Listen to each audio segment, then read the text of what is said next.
మానవతారాయ్ గారు good morning sir. Good morning. ఏంటంటే అధికార పార్టీకి సంబంధించి ఇప్పటికే అభ్యర్థిని కూడా ప్రకటించలేదు.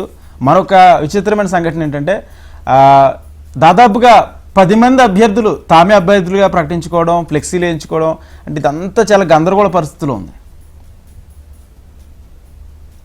ఇప్పుడు కాంగ్రెస్ పార్టీ అంటే పోటీ ఎక్కువ ఉంటుంది.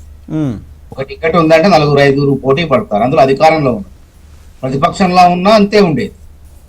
కాబట్టి బీఆర్ఎస్ అంటే వాళ్ళకి ఎవరు లేరు కాబట్టి దివంగత ఎమ్మెల్యే గారు సత్యమణి సునీత గారిని అభ్యర్థికి పెట్టారు. పెట్టినా ఏమవుతుంది, కంటోన్మెంట్ ఫలితాలే పునరావృతమై. కంటోన్మెంట్ ఉప ఎన్నికలు ఏం జరిగింది, దివంగత ఎమ్మెల్యే లాసనంత గారు చనిపోతే అక్కడ ప్రజలు సానుభూతిగా ఓట్లు వేయలేదు. అభివృద్ధికి, రేవంత్ రెడ్డి పరిపాలనకు, కాంగ్రెస్ ప్రభుత్వానికి, కాంగ్రెస్ పార్టీకే ఓటేశారు, గెలిపించారు. ఇలా అభివృద్ధిలో భాగస్వామ్యం అవుతున్నారు. అది నియోజకవర్గం అభివృద్ధి. ఒక్కసారి ఆత్మ పరిశీలన చేసుకోవాలి బీఆర్ఎస్ నాయకులు. 10 ఏళ్లలో పేదవాడి ఆత్మగౌరవమైనటువంటి రేషన్ కార్డు ఇచ్చారు. ఇలా పేదవాడు పలు సంక్షేమ పథకాలకు అర్హత సాధించిందంటే మేము ఇచ్చినటువంటి రేషన్ కార్డు మూలంగా. ఆ రేషన్ కార్డు ఇచ్చిన దేవుడు రేవంత్ రెడ్డి అని చెప్పి ప్రజలు కొనియాడుతున్నారు. ఇలా బస్తీ కానివ్వండి, పల్లె కానివ్వండి, లేకుంటే జూబిల్స్ కానీ ఎక్కడైనా ఏ నియోజకవర్గం తీసుకున్నా సార్. అదేవిధంగా సంక్షేమ పథకాల విషయానికి వచ్చినట్లయితే బ్రహ్మాండంగా 6 గ్యారంటీల్లో 2 మాత్రమే మేము, ఇది మహిళలకు 2500 ఇస్తారన్నా మహాలక్ష్మి పథకంలో భాగంగా దాన్ని కూడా ఇస్తాం. గతంలో వీళ్ళు రైతు భరోసా అయ్యరా అంటే ఇచ్చింది, రుణమాఫీ చేయరా అంటే చేసింది. అన్ని కూడా చేసుకుంటూ వస్తున్నాం. ఆర్థిక పరిస్థితిని, ఆర్థిక విధ్వంసం వాళ్ళు చేస్తే ఆర్థిక పరిస్థితిని చక్కబెట్టుకుంటూ, గాడి తప్పిన ఆర్థిక వ్యవస్థను గాడిలో పెట్టుకుంటూ పలు సంక్షేమ పథకాలు అమలు చేసుకుంటూ ముందుకు వెళ్తాం అన్ని రకాలుగా. అందుకే మేమేమంటున్నాం, మన నినాదం ఒకటే, ఇంటింటికి 10కి పైగా సంక్షేమ పథకాలు. ఇక పక్కా 10 ఏళ్ళు రేవంత్ సర్కార్. ఎందుకంటే ప్రతి ఇంటికి కూడా ఆరోగ్యశ్రీ 5 లక్షలు ఇస్తే మేము 10 లక్షలు ఇచ్చినాం. ఇలా రేషన్ కార్డు ఇచ్చినాం. సన్నబియ్యం ఇలా బంజారా హిల్స్, జూబ్లీ హిల్స్ లో బడాబాబులు, ధనవంతులు ఏ అన్నం తింటున్నారో ఆ ఇంట్లో పనిచేసే సామాన్యులు కూడా, పని మనుషులు కూడా అదే సన్నన్నం తింటున్నారు. ఆ ఆత్మగౌరవాన్ని ఇచ్చినాం మేము. దేశంలో ఎక్కడ లేదు. పక్క రాష్ట్రంలో చంద్రబాబు నాయుడు గారు క్యాబినెట్ రివ్యూలో కూడా వాళ్ళు సన్నాలకు బోనసులు ఇస్తున్నారు, సన్నబియ్యం ఎక్కువ పడుతున్నాయి, ప్రజలందరూ తింటున్నారు, దానివల్ల లాభం ఉంది, దాన్ని మనం అనుసరించాలని చెప్పి ప్రతి రాష్ట్రానికి ఇలా ఆదర్శంగా మారిపోతుంది తెలంగాణ. కాబట్టి 50 లక్షల మందికి 200 ఇంట్లకు ఉచిత విద్యుత్ ఇస్తున్నాం, హైదరాబాద్ లో ఉన్నది. అదేవిధంగా 45 లక్షల మందికి 500 సబ్సిడీ సిలిండర్ ఇస్తున్నాం. అన్నదాతలు, సరే జూబ్లీహిల్స్ లో అంటే అన్నదాతలు లేకపోవచ్చు, కానీ ఒకప్పుడు వాళ్ళంతా గ్రామాల్లో, జూబ్లీహిల్స్ లో ఉన్న గ్రామాల్లో వాళ్ళకు వ్యవసాయ పనులు, వ్యవసాయ భూములు ఉన్నాయి. అట్లాంటి వాళ్ళు చూస్తున్నారు. ఇలా 1,04,000 కోట్ల రూపాయలు రుణమాఫీ కానివ్వండి, ఉచిత విద్యుత్ కానీ 16,000 కోట్లు వ్యవసాయానికి ఉచిత విద్యుత్. అదేవిధంగా బోనసులకు, రైతు ధాన్యం కొనుగోళ్లకు మొత్తం 49,000 కోట్లు ఖర్చు పెట్టినాం. 25 లక్షల మందికి 25,30,000 మంది రైతులకు, అన్నదాతలకు 20,650 కోట్లు పెట్టి 2 లక్షల రుణమాఫీ చేసినాం. 70 లక్షల మంది రైతుల ఖాతాల్లో మొత్తం కలిపితే మా యొక్క 18 నెలల కాలంలో 21,000 కోట్లు రైతు భరోసా కార్యక్రమానికి ఇచ్చినాం మేము. కాబట్టి వాళ్ళ లెక్క దుబారా చేయం మేము. మా అంటే 6 లక్షల ఎకరాలు ఎక్కడైతే పెట్రోల్ బంకులు, ఏదైతే వ్యవసాయ యోగ్యం చేయనటువంటి రాళ్లు, రప్పలు, తర్వాత రియల్ ఎస్టేట్ భూములు వాటికి ఇవ్వలేదు మేము. వాటికి ఇయ్యం కూడా, బరాబర్ చెప్తున్నాం, వాటికి ఇయ్యం, దుబారా చేయం. పేదవాడి పైసను దుబారా చేయము, పేదవాడి సంక్షేమానికి మేము కృషి చేస్తాం. కాబట్టి ఇలా అందరూ కూడా సంతోషంగా ఉన్నారు. ఇలా ఏదైనా ఆరోగ్యశ్రీ కానివ్వండి, ఇలా సరే మన ఆజాపూర్ సీనన్న గారు ఉన్నారు, సరే మన ఫీజు రియంబర్స్మెంట్ పథకం వాళ్ళు 5,600 కోట్లు బకాయిలు పెడితే, సరే మన దసరాకు 600 కోట్లు ఇస్తారన్నాం, అంచెలంచెలకు ఇస్తారన్నాం, 200 కోట్లు ఖాతాలో వేసినాం. మళ్ళీ దాన్ని ఎట్లోకట్లా దాన్ని పరిష్కరించే విధంగా నిధుల కొరత మూలంగా ఏదో రకంగా రిజర్వ్ బ్యాంక్ దగ్గర నుంచో ఎక్కడి నుంచో తీసుకొచ్చేసి ఆ సంక్షేమ పథకాన్ని, ఫీజు రియంబర్స్ పథకాన్ని కూడా మేమే ప్రవేశపెట్టినాం. ఇంకెక్కడ అవకాశం చెప్పండి. ఇలా స్థానిక సంస్థల్లో బలంగా ఉన్నాం. ఇలా బీజేపీ అనేది, బీఆర్ఎస్ పార్టీ అనేది కుమ్ములాటలతో, అంతర్గత కుమ్ములాటలతో కొట్టుమిట్టాడుతుంది. ఆ పార్టీలో ఎవరు మిగిలే పరిస్థితి లేదు. సొంత ఇంట్లోనే కుంపటి మొదలైంది. కాబట్టి ఎవరి దారి వాడు చూసుకుంటున్నారు పరిస్థితి.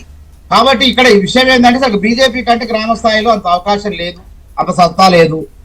బీఆర్ఎస్ ఓట్లన్నీ కూడా పార్లమెంట్ ఎన్నికలు ఏమైనా బీజేపీకి బదలాయిపోయినాయి.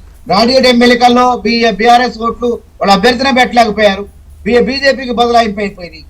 కాబట్టి ఇక్కడ జరిగేది ఏంటంటే, ఈ ఉప ఎన్నిక అయినా సరే, సర్పంచ్ ఎన్నికలైనా, జెడ్పీటీసీ, ఎంపీటీసీ ఎన్నికలైనా గెలుపు కాంగ్రెస్ దే.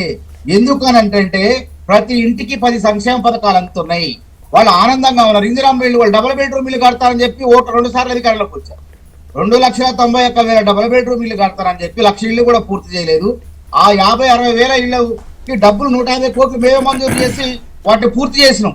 లబ్ధిదారులకు ఇచ్చిన వాళ్ళు ఇలాగపోయారు. కాబట్టి ఇలా ఇందిరమ్మ ఇల్లు 4.5 లక్షల ఏడాది ప్రతి నియోజకవర్గానికి 3,500 కనపడుతుంది. పేదవాడికి ఏం కావాలండి? కూడు కావాలి. ఆ కూడు ఇచ్చినాం, గతంలో ఇచ్చినాం, ఇప్పుడు ఇచ్చినాం. కాబట్టి వాళ్ళంతా సంతోషంగా ఉన్నారు. రేషన్ కార్డు ఉన్నది, సన్నబియ్యం ఉన్నది.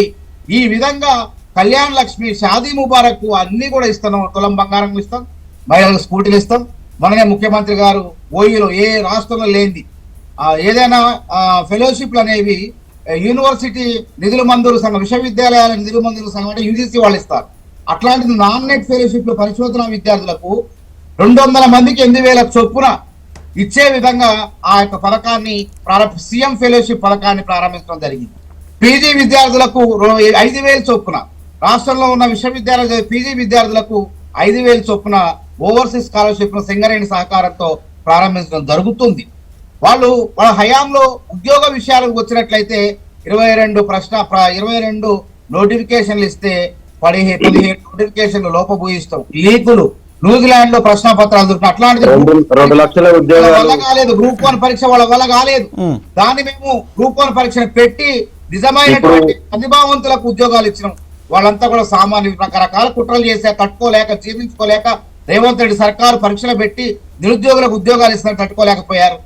కాబట్టి ఇక్కడ విజయవంతం మళ్ళా జాబ్ క్యాలెండర్ కూడా ఈ పంచాయతీ నవంబర్ నెలలో మళ్ళా ఖాళీగా దశల వారీగా ఒక 60,000 ఉద్యోగాలు భర్తీ అయిపోయింది. ఇంకా ప్రభుత్వంలో 2 లక్షలు ఉన్నాయి, 2,60,000 భర్తీ అయిన 1,45,000 అంతకన్నా ఒక ఉద్యోగం ఉన్న నిరుద్యోగులతో భర్తీ చేయడానికి మేము సిద్ధంగా ఉన్నాం. వాళ్ళు విశ్రాంత ఉద్యోగులు అంటే పదవీ విరమణ చేసిన ఉద్యోగులు కేసీఆర్ గారు మళ్ళీ ఉద్యోగాలు ఇస్తే మేము వాళ్ళందరినీ తొలగించి ఆ 6,000 ఉద్యోగాలు ఏవైతే ఉన్నావో విశ్రాంత ఉద్యోగులు వాళ్ళందరినీ కూడా ఇంటికి పంపించేసి నిరుద్యోగులతో నింపాలని చెప్పి, జాబ్ క్యాలెండర్ లో భర్తీ చేయాలని చెప్పి వాళ్ళందరినీ కూడా అవకాశాలు కల్పించే విధంగా రేవంత్ రెడ్డి సర్కార్ ముందుకు పోతుంది. గతంలో అసలు విశ్వవిద్యాలయాలు కానీ విద్యా వ్యవస్థను పట్టించుకున్న పాపాన పోలేదు. సాంప్రదాయ విద్యలు ప్రతి సంవత్సరం 1,10,000 మంది గ్రాడ్యుయేట్లు, ఇంజనీరింగ్ గ్రాడ్యుయేట్లు బయటకు వస్తున్నారు. వాళ్ళందరికీ ఉపాధి దొరకట్లేదు. కాబట్టి సాంప్రదాయ విద్యలతో ప్రయోజనం లేదని చెప్పేసి యంగ్ ఇండియా స్కిల్ యూనివర్సిటీని రేవంత్ రెడ్డి గారు స్థాపించారు. ఇప్పటికీ మరీచనారెడ్డి మానవ వనరుల దాంట్లో వాళ్ళు 3 నెలలకి 6 నెలలకి రకరకాల ప్రపంచ స్థాయి ఉపాధి అవకాశాలు దొరికే విధంగా శిక్షణ పొంది ఉపాధి పొందుతున్నారు. అదేవిధంగా తెలంగాణ బిడ్డలు క్రీడల్లో రాణించాలని చెప్పి క్రీడా విశ్వవిద్యాలయానికి పునాదులు వేశారు. ప్రారంభం అవుతుంది. ఒలింపిక్స్ వంటి క్రీడల్లో రాణించాలని చెప్పి రేవంత్ రెడ్డి గారు తాపత్రయపడుతున్నారు. 4వ నగరం, 3 నగరాలు సరిపోటు, 1.5 జనాభా దాటిపోయింది. హైదరాబాద్ భవిష్యత్ అవసరాల దృష్ట్యా 4వ నగరంగా ఉండాలని చెప్పేసి ఒక 4వ నగరానికి ఆయన అవసరాలు తీరుతాయి. మనోహరరావు గారు బీజేపీ ఒకసారి కామెంట్ చెప్పండి, తప్పిత కాదు. దత్తాత్రేయ గారు మీకు ఇచ్చినప్పుడు మీరు చెప్పుకోండి. అన్ని రంగాల్లో నమ్మేస్తే వీళ్ళు ఔటర్ రింగ్ రోడ్ నమ్మేస్తే రేవంత్ రెడ్డి గారు ప్రజల ఆస్తిగా మార్చారు. మెట్రో వాళ్ళు బ్లాక్ మెయిల్ చేస్తుంటే వీళ్ళ యొక్క బీజేపీ బీఆర్ఎస్ వాళ్ళ మూలంగా మమ్మల్నే బ్లాక్ మెయిల్ చేస్తుంటే పోనీ మీరు వద్ద అవసరం లేదు, అది ప్రజా ఆస్తిగా మలుస్తాం, అది ప్రజల ఆస్తి అని చెప్పేసి దాని ప్రభుత్వం దాన్ని తీసుకోవడం జరిగింది. అందులో దానివల్ల లాభం జరగబోతుంది, ఉద్యోగులకు భద్రత లభించబోతుంది. ఒక నిమిషం అండి శ్రీనివాస్ గారు, ఒక నిమిషం మనం శ్రీనివాస్ గారిని అడుగుదాం.